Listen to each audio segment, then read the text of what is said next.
¿Hay palabras que expresen el dolor de esta masacre o páginas que lo puedan aguantar? Can artificial intelligence learn from the An copyrighted AI company words destroyed without millions of books permission? just to train its Now a model. US judge has Anthropic spent approved a millions to massive buy, $1.5 slice, billion scan, AI and companies settlement are trash destroying millions of involving physical articles in books. its AI model. They're This is the destroying To biggest build a billions smarter of rare copyright AI, out in articles American Anthropic books needed to history. high-quality feed their text. A The federal chatbots. books are judge some in of the San best sources. Francisco has But given instead the of This is not final a negotiating news approval to story. licenses with This settlement publishers, with is an the company Anthropic decided to buy and The thousands of physical others copies ever-starving, published and scan them into ever-hungry digital AI files use the companies firm and are destroy destroying the which originals. pirated bookshelf They books hired companies Tom to train Turing, its for who AI once led the chatbot, Google Books Claude. project, to We help have Case collect to all the centered on books. claims that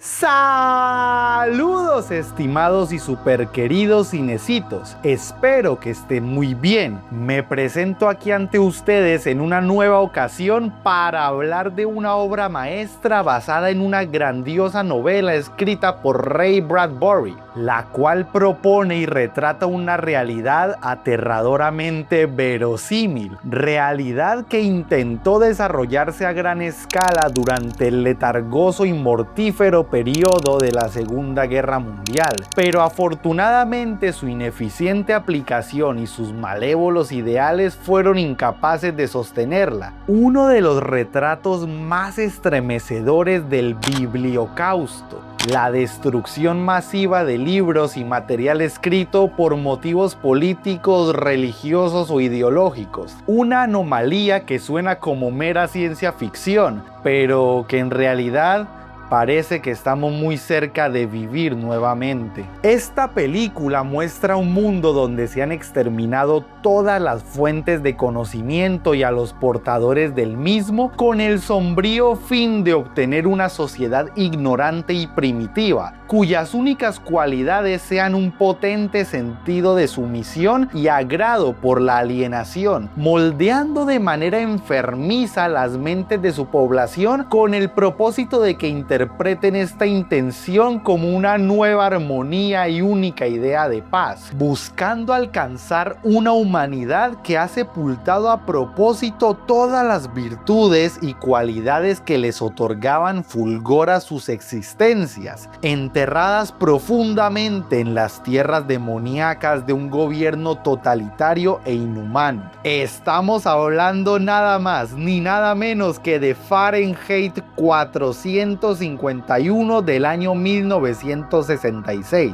cuando el placer de la sabiduría y el deber del conocimiento son amenazados por el mal. A continuación daremos un extenso recorrido por el origen, significado, valor y belleza de esta película, que a mi parecer es digna de ser considerada como la opus magnum del genio de François Truffaut, una de las personalidades europeas más influyentes del séptimo arte. Y también conectaremos esta obra con algunos de los episodios más sombríos de nuestra historia como humanidad y el más reciente, el nuevo bibliocausto causado por la inteligencia artificial, específicamente por Anthropic, los dueños de Claude. Origen. Esta adaptación cinematográfica, obra maestra que, gracias a su inmenso impacto y mensaje, marcaría un antes y un después en la historia del cine distópico, se originó gracias al gigantesco interés que tenía Truffaut en temas sociales importantísimos de naturaleza inhumana y moralmente alarmante, elementos presentes en la mayoría de sus películas y filosofía como director de cine, temas tales como la alienación, la apatía social, la ausencia del conocimiento o el exterminio de este, aspectos pertenecientes a una sociedad totalmente perdida, detestables características con las que eventualmente se toparía en la novela de Ray Bradbury, Fahrenheit 451. Prodigiosa y aclamada obra literaria. Truffaut, antes de elaborar esta película, ya era un director bastante distinguido, con un estatus honradamente consolidado y un prestigio impoluto, siendo la figura más clave dentro del famoso movimiento francés cineasta Nouvelle Vague, disculpen si lo pronuncio mal, el cual lograría derrocar los tabúes y límites que habían sido impuestos por el cine tradicional, dando paso a una nueva era de mentes maestras, cineastas y una amplia variedad de contenido en la gran pantalla. Películas que poseían tramas superiores emocionalmente, exponiendo problemas vigentes, pasados, observados desde la mirada humanitaria y moral. Un maravilloso ejemplar de este movimiento fue Los 400 golpes del año 1959, el cual fue un éxito inmediato y es considerado como uno de los pilares del Nouvelle Vague y del cine en general. Esta película le otorgaría automáticamente el título de leyenda a Truffaut, convirtiéndose en una de las figuras más respetadas del séptimo arte. Posteriormente dirigió otras películas increíbles como Jules y Jim del año 1962 o Disparen sobre el pianista del año 1960, películas donde demostró su destreza al momento de crear personajes reales, emocionalmente complejos y con desarrollos impecables. Truffaut consiguió el magnífico privilegio de llevar Fahrenheit 451 al mundo del séptimo arte, lo cual representaba un desafío gigantesco, pues era su primera incursión en el cine a color y la primera película que tenía que realizar en inglés. Quite like you. Ya que desde un inicio su lanzamiento iba enfocado más al público extranjero y precisamente al angloparlante. Sin embargo, estos pequeños obstáculos fueron insignificantes ante el maravilloso ingenio y el vehemente deseo del director de presentar esta fabulosa historia ante el mundo.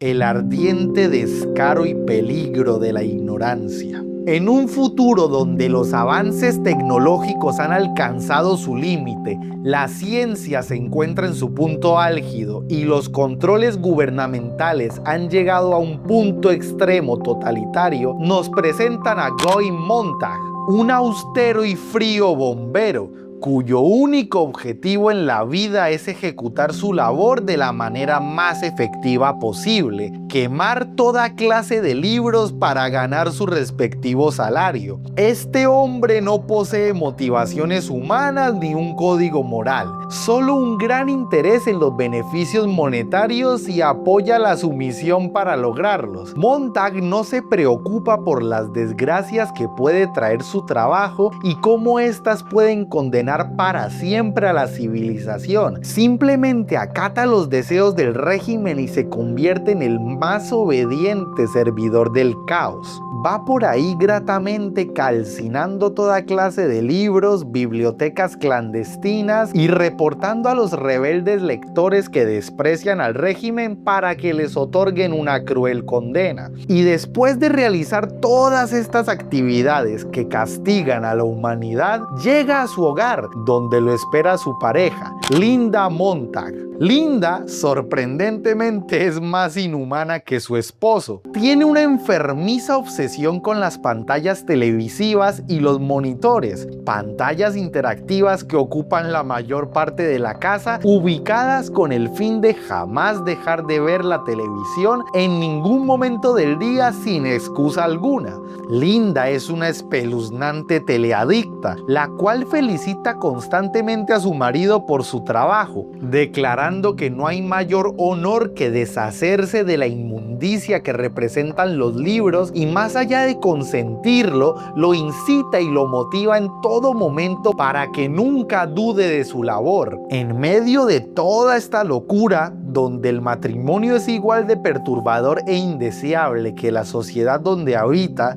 surgiría una celestial luz de esperanza, una persona maravillosa que, gracias a una implacable fuerza de voluntad y muy avanzado intelecto, sería capaz de convencer a nuestro protagonista Montag de que su trabajo es de lo más pecaminoso y violento que existe. Clarice, una formidable joven que le abriría los ojos para siempre a Montag, le explicaría encarecidamente lo fabuloso de la literatura, lo esencial del pensamiento crítico y la imprescindibilidad del conocimiento. Esto causaría las primeras dudas y un poderoso sentimiento de incertidumbre en nuestro protagonista. A lo largo de la película veremos cómo Montag comienza a cuestionarse moral y éticamente, gana conciencia acerca del infernal mundo que está habitando y cómo su labor solo empeora toda la situación. Montag empieza a llevarse mal con sus compañeros, inicia complicadas discusiones con su esposa Linda y se embarca en un fantástico proceso de autodescubrimiento, volviendo a valorar la vida y rescatando su recóndita humanidad.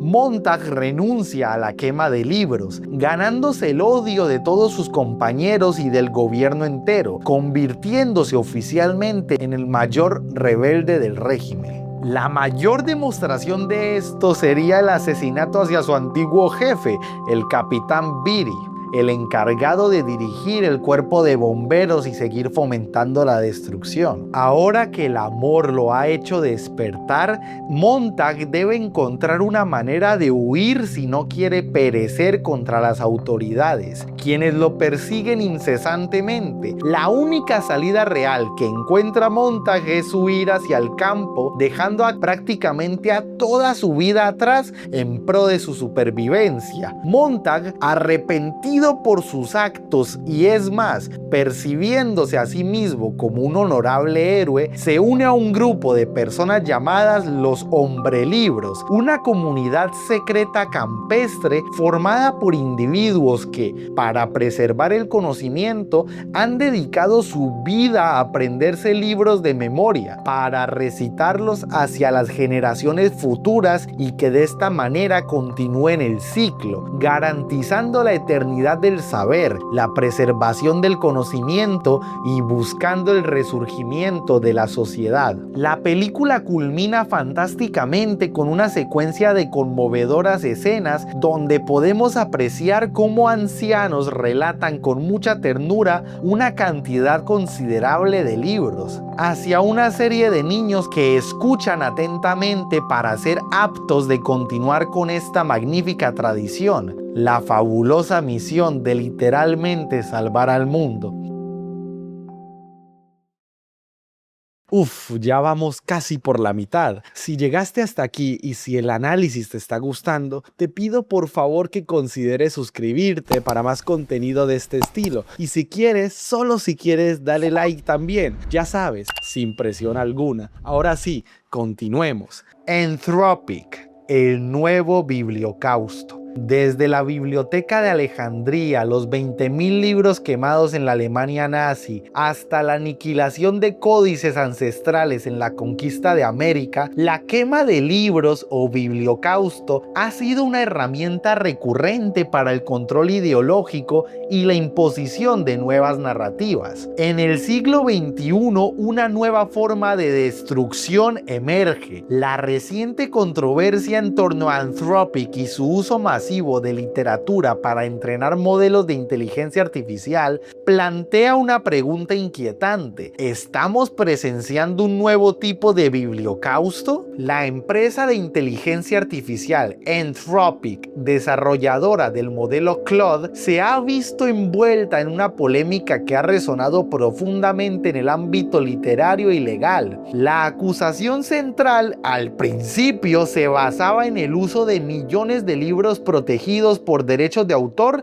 para alimentar sus modelos de lenguaje sin el consentimiento ni la compensación adecuada a los creadores. Ahora, aparte de despojar a los autores de la compensación merecida por el uso de sus obras, Anthropic planea hacerse con todos los libros del mundo y someterlos a un proceso de escaneo destructivo, iniciativa bautizada como el Proyecto Panamá. Pero vamos en orden. Los Los orígenes de este conflicto se remontan a 2023. El problema salió a la luz con las demandas colectivas como la presentada por Andrea Bartz, donde autores descubrieron que sus obras formaban parte de vastos conjuntos de datos de entrenamientos, como el infame Books3, que contenía literatura obtenida sin licencia. La defensa de Anthropic se ha centrado en la doctrina del fair use, el uso legítimo de la ley de derechos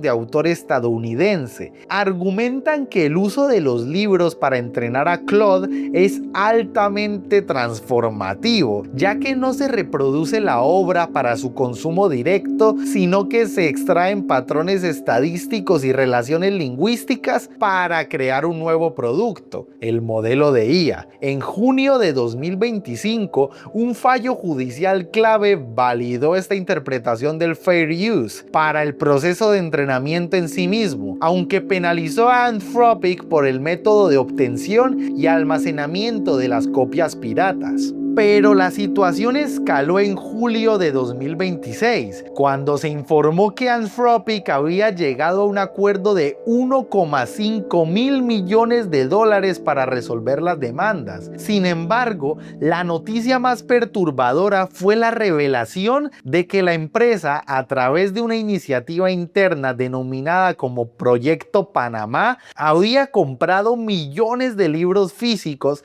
se estima entre 7 y 10 millones, con el único propósito de someterlos a un proceso de escaneo destructivo. Este método implica el uso de maquinaria industrial para cortar los lomos de los libros, permitiendo que escáneres de alta velocidad procesen las páginas sueltas con máxima fidelidad. Una vez escaneadas, las páginas son desechadas o trituradas físicamente. La justificación técnica era la velocidad y calidad del escaneo, mientras que la coartada legal se basaba en la compra legal de los ejemplares físicos. El objetivo final era desmantelar la integridad narrativa de las obras, convirtiéndolas en meros vectores de datos para aprender patrones lingüísticos, lo que resulta en la disolución de la obra como entidad cultural. No sé ni por dónde empezar a enumerar la cantidad de problemas que suponen estas acciones: la censura, la infracción hacia el copyright, la pérdida de la herencia cultural,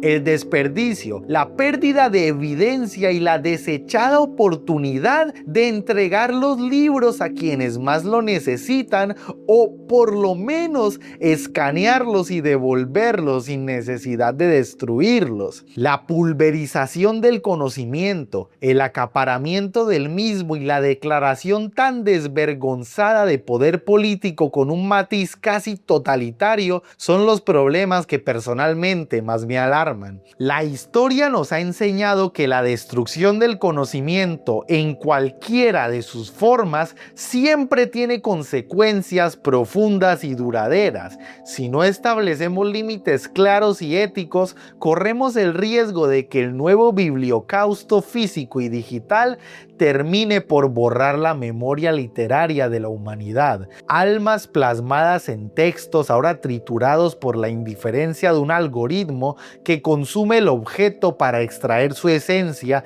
y destrozarlo, dejando atrás solo el vacío. Esto hace que me pregunte: ¿acaso estos dirigentes, ejecutivos y supuestos humanos jamás han sentido el tacto del papel, el añejo perfume y aroma de cada página? ¿Nunca han pasado noches en vela con un libro en sus manos o buscando las respuestas del mismo? ¿De verdad son capaces de castigar a la humanidad de esta manera?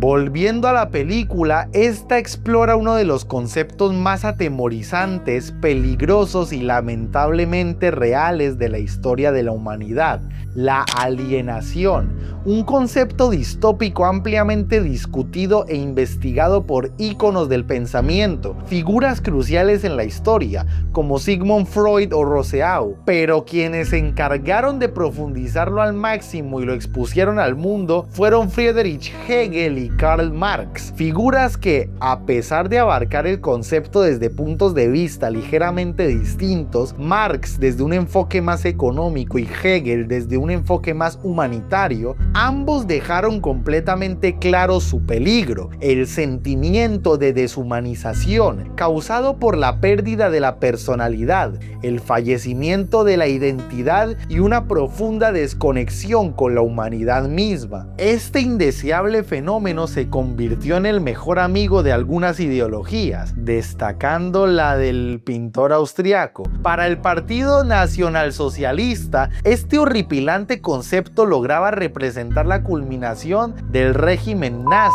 Lo anhelaban con fervor y lucharon por alcanzarlo, ya que establecerlo traería como consecuencia una sociedad ignorante, donde la esencia humana se ha perdido y su manera de recuperarla ha sido fulminada, pulverizando todas las fuentes de conocimiento existentes, suprimiendo el mundo de la imaginación y restringiendo la libertad de pensamiento, ya que una sociedad sin estas características no tiene capacidad ni motivo alguno para rebelarse. La sumisión se ha apoderado de ellos, sus mentes ahora pertenecen a los deseos del gobierno y sus almas están extraviadas. El partido nazi pudo rebosar a la población de pura propaganda a través de la radio, el cine, libros y la prensa, con el objetivo de consolidar la confianza del pueblo hacia el régimen. El régimen también se esforzó arduamente para controlar cada aspecto de la población, desde la vida privada hasta la pública, desde la religión hasta la economía. Este control totalitario evocó una efectiva alienación entre los habitantes.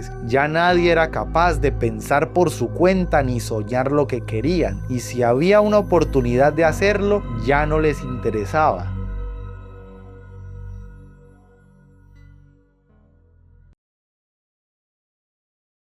Aspectos técnicos. La película deslumbra gratamente con una fotografía impecable, que logra encapsular satisfactoriamente la odisea distópica y el autodescubrimiento que tiene que cruzar nuestro protagonista. El uso del color es magnífico, considerando que fue la primera incursión de color de Truffaut. Impresiona con escenarios de ciencia ficción donde protagoniza el color rojo, reflejando la intensidad y brutalidad de la trama. Visualmente suele recordar mucho a La Naranja Mecánica de Stanley Kubrick de 1971, por esa estética psicodélica de sus planos o escenarios. Lo único que resulta bastante triste es la gran cantidad de libros que tuvieron que quemar para lograr la película, aunque nunca se conoció la cifra exacta. Esto sí es sumamente irónico y complicado. Truffaut decidió quemar libros reales para alcanzar el mismo nivel de devastación cultural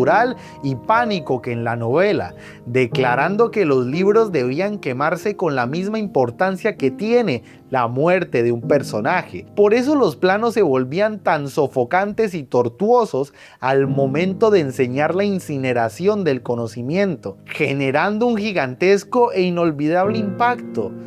¿Pero de verdad era necesario?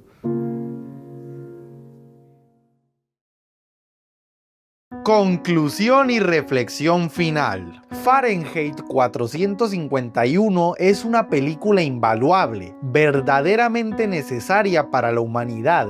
Enseña sin escrúpulos las fatídicas consecuencias, desgracias y penurias que acechan a la sociedad si no mejoramos nuestra empatía, optimizamos nuestra capacidad de amar y encontramos la felicidad en el conocimiento. La película nos sumerge en una vorágine donde todo parece estar perdido, para al final conmovernos con la resistencia hacia el gobierno. Los hombres libros son solo una parábola para referirse a la implacable voluntad humana y su poder. Cómo con verdaderas y benévolas intenciones lo podemos lograr todo: preservar lo que está a puertas de ser extinto, revivir lo ya inexistente y alcanzar la gloriosa armonía. Es un retrato glorioso demuestra que lo único que verdaderamente tiene que arder por toda la eternidad son las llamas de la pasión del ser humano, ese fuego que le brinda su esencia y personalidad a cada persona, la cálida llamarada distintiva que nos otorga nuestras bellas y fundamentales capacidades para enamorarnos de la vida misma y dar pinceladas de felicidad a los lienzos de nuestros semejantes. La redención de Montag es grandiosa.